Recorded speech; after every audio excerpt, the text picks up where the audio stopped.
আজহার ভাইয়ের মুক্তি চাই, আমার নেতা ভিতরে, তুমি কেন বাহিরে, আমার নেতা ভিতরে,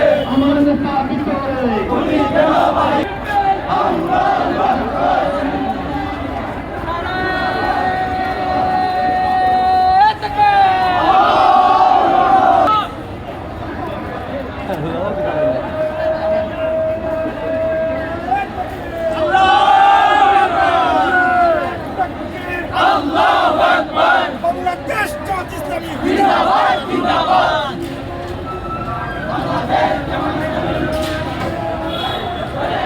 লড়াই করে বাঁচতে চাই, এই লড়াই বাঁচার লড়াই, এই লড়াইয়ে জিততে হবে, আমার নেতা ভিতরে, তুমি কেন বাহিরে,